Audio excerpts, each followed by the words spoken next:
5ই আগস্টের সফল গণঅভ্যুত্থান পরবর্তী যে অবস্থা, সেই অবস্থা না হলে হয়তো আমি ন্যায় বিচার পাইতাম না। আমি আল্লাহর কাছে শুকরিয়া আদায় করছি। পাশাপাশি আমার আইনজীবী প্যানেল, আমার শুভাকাঙ্ক্ষী, বিশেষ করে যারা গণমাধ্যম কর্মী, যারা সামাজিক যোগাযোগ মাধ্যমে আমার বিষয়ে সরব থেকেছেন, দুর্নীতির বিরুদ্ধে সোচ্চার থেকেছেন, তাদের প্রতি এবং দেশবাসীর প্রতি কৃতজ্ঞতা জ্ঞাপন করছি। যাতে আমি আমার বয়স অল্প, প্রায় 37 চলে, আমি যাতে সামনের দিনগুলো দুর্নীতির বিরুদ্ধে কমিশনের আদেশে আদিষ্ট হয়ে আমি একজন কমিশনের সৎ কর্মচারী হিসেবে চলতে পারি, সেজন্য আমাকে দোয়া করবেন।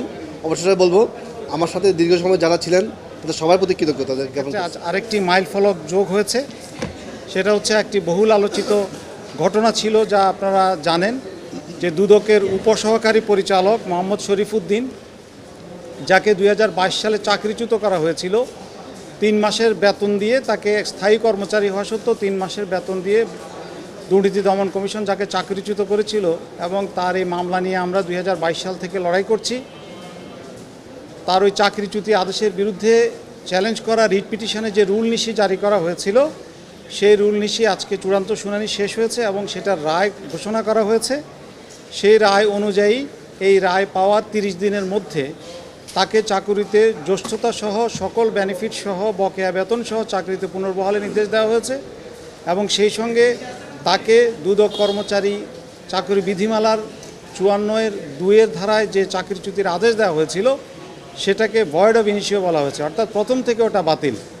এবং এই ডিক্লেয়ার করা হয়েছে মাননীয় আদালত কর্তৃক যে ধরে নেওয়া হবে যে তিনি সবসময় চাকরিতে বহাল ছিলেন, এভাবেই তাকে ট্রিট করতে হবে। আপনারা আরও জানেন যে কী কারণে তার চাকরিটা গিয়েছিল। এটি ছিল একটি দুঃখজনক ঘটনা, যে একটি রাষ্ট্রে একজন কর্মচারীকে দায়িত্ব দেওয়া হয়েছিল, 130টার মতো মামলা তাকে দেওয়া হয়েছিল তদন্তকারী কর্মকর্তা হিসেবে তদন্ত করে রিপোর্ট দেওয়ার জন্য। এরই ধারাবাহিকতায় সে কক্সবাজারে ভূমি অধিগ্রহণ বিষয়ে যে 3.5 লক্ষ কোটি টাকার ভূমি অধিগ্রহণের বিষয়ে সে তদন্ত করে। সে তদন্ত করে 30/6/2021 তারিখে 620 পৃষ্ঠা একটা রিপোর্ট দাখিল করে, এবং সেই রিপোর্টে কি বিপুল পরিমাণ রাষ্ট্রীয় অর্থ আত্মসাৎ করা হয়েছে, ক্ষতিগ্রস্তদের না দিয়ে কারা কারা জমির দাম বাড়িয়ে নিয়েছিল এবং এই টাকা কীভাবে আত্মসাৎ হয়েছিল, সেটা সে 620 পাতার রিপোর্টে দাখিল করেছিল।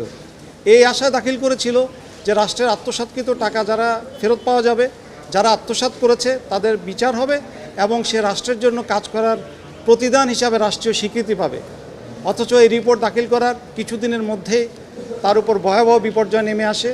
প্রথমে একের পর এক শোকজ দেওয়া হয়, পরবর্তীতে শোকজের পরে প্রথমে বিভাগীয় মামলা নম্বর 6 দায়ের করা হয় তার 2021, তারপরে বিভাগীয় মামলা 8 দায়ের করা হয় এবং বিভাগীয় মামলা 9 দায়ের করা হয়।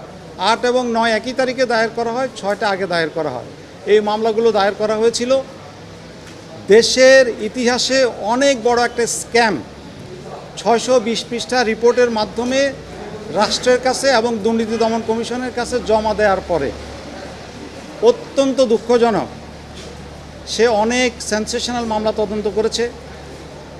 যে মামলাগুলোর মধ্যে আরেকটি অন্যতম মামলা ছিল রোহিঙ্গাদেরকে এনআইডি এবং পাসপোর্ট দেওয়ার ক্ষেত্রে দুর্নীতি, এবং 20টি মামলাও সে দায়ের করেছিল। এরপর যখন তার চাকরি চলে যায়, আপনার টেলিভিশনে আপনারা সাংবাদিকরা যেই পরিমাণ সমর্থন তাকে দিয়েছেন, প্রিন্ট এবং ইলেকট্রনিক মিডিয়া, এটা ছিল নজিরবিহীন। একটা অমানবিক জীবনযাপন করে যাচ্ছিল সে। আপনারা তাকে দেখলেই বুঝবেন, তাকে একটা দোকানে চাকরি করতে হয়েছে, তবুও তার চাকরি ফেরত পাওয়া যায়নি এবং কারো মন গলানো যায়নি। সেদিন কেন এটা হয়েছিল? কারণ তার রিপোর্টে যাদের নাম এসেছিল তারা সেই সময়ে অনেক শক্তিশালী মানুষ ছিলেন। এই শক্তিশালী মানুষগুলো দুর্নীতি ফাঁস করার কারণেই আজ পর্যন্ত সেই রিপোর্টের ভিত্তিতে দুদক কোনো ব্যবস্থা নিয়েছে আমরা জানি না। আর আরেকটি দুঃখজনক বিষয়, যেটা অত্যন্ত দুঃখজনক বিষয়, যে এই ঘটনাটি সারা পৃথিবীতে জানে, ইউনাইটেড নেশনস জানে, তার ব্যাপারে বিভিন্ন এম্বাসি জানে যে কেন এই করাপশনের বিরুদ্ধে অবস্থান নেওয়ার পরে, রিপোর্ট দেওয়ার পরে তাকে ভিক্টিমাইজ করা হলো। কিন্তু বর্তমান দুর্নীতি দমন কমিশন গত 11 মাসে তাকে চাকরিতে পুনর্বহাল করেনি, অপেক্ষা করেছে যে হাইকোর্ট থেকে রায় আনতে হবে। এটা অত্যন্ত দুঃখজনক। এটা এই জন্য দুঃখজনক যে এটা একটা রং মেসেজ দেয়, সত্য না হওয়া সত্ত্বেও এই মেসেজ দেয় যে যারা শক্তিশালী তাদের বিরুদ্ধে যেই যখন ব্যবস্থা গ্রহণ করুক বা দুর্নীতি ফাঁস করুক, কোন সরকার থাকলেও এটা গুরুত্বপূর্ণ বিষয় নয়, কোন কমিশন থাকলেও এটা গুরুত্বপূর্ণ বিষয় না। বিষয়টা হলো তারা সবসময় শক্তিশালী। আমরা বিশ্বাস করি এই রং মেসেজটা আর যাবে না। এই রং মেসেজটা দুঃখজনক যে শরীফুদ্দিনকে গত 11 মাস কোর্টের বারান্দায় ঘুরতে হয়েছে একটি প্রশাসনিক আদেশে।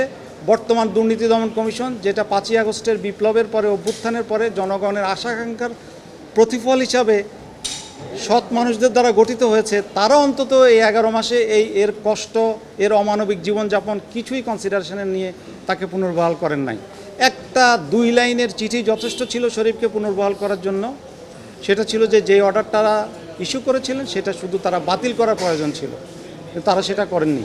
আদালত আমাদের সেই প্রশ্ন করেছেন, সেখানে আদালত অবজারভেশন দিয়েছেন যে এই দুদকের এই কর্মচারী, উপসহকারী পরিচালক খুব বড় কর্মচারী না, যাকে দুদক প্রোটেকশন দেওয়া দরকার ছিল যেহেতু সে শক্তিশালী লোকের বিরুদ্ধে তদন্ত করেছে, যাকে রাষ্ট্র স্বীকৃতি দেওয়া দরকার ছিল এবং যার চাকরিতে অতীতে কোনো খারাপ রেকর্ড ছিল না, তাকে সেই স্বীকৃতি সম্মানটুকু না দিয়ে তাকে চাকরিচ্যুত করা হয়েছে, যা অত্যন্ত দুঃখজনক, যেটা রায়ের মধ্যে অবজারভেশনে এসছে।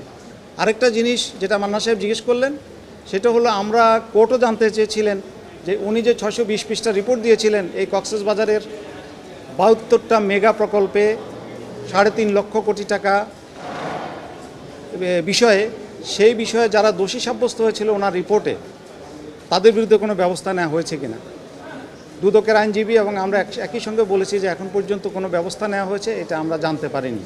তো আমরা আশাবাদী যে তার দায়ের করা রিপোর্টটা আলোর মুখ দেখবে এবং এই সমস্ত মেগা প্রজেক্টে কে কোন সরকার, কে কখন ছিল, এগুলা না দেখে ন্যায় বিচার করা হবে। দেশের মানুষের অর্থগুলো আদায়ের ব্যবস্থা করা হবে, দোষীদের বিচার করা হবে। আর সেই সঙ্গে যারা এই দোষীদের চিহ্নিত করেছেন, এত শক্তিশালী লোক হওয়া সত্ত্বেও একটি দেশে করাপশান নিয়ে এত কথা হয়, সেখানে এত ছোট একটা কর্মচারী এত হাই আপসদের বিরুদ্ধে ইনভেস্টিগেশন করলো, এত ছোট একটা কর্মচারী এত লোভ সংবরণ করলো, এত প্রেশার বহন করলো, এত প্রেশার অতিক্রম করে চাপ, লোভ, ভয়, শেষ পর্যন্ত চাকরি হারাতে হলো। তাকে এই রাষ্ট্র অবশ্যই তার সঠিক সম্মানটা দেবে। আমরা আশা করি যে তাকে চাকরিতে পুনর্বহাল করা হবে এবং দুর্নীতি দমন কমিশন, সে যে কমিশনের কর্মচারী হিসাবে রাষ্ট্রকে সার্ভ করেছে, কমিশনকে সার্ভ করেছে, তার জন্য তাকে সঠিক পুরস্কার পাবে।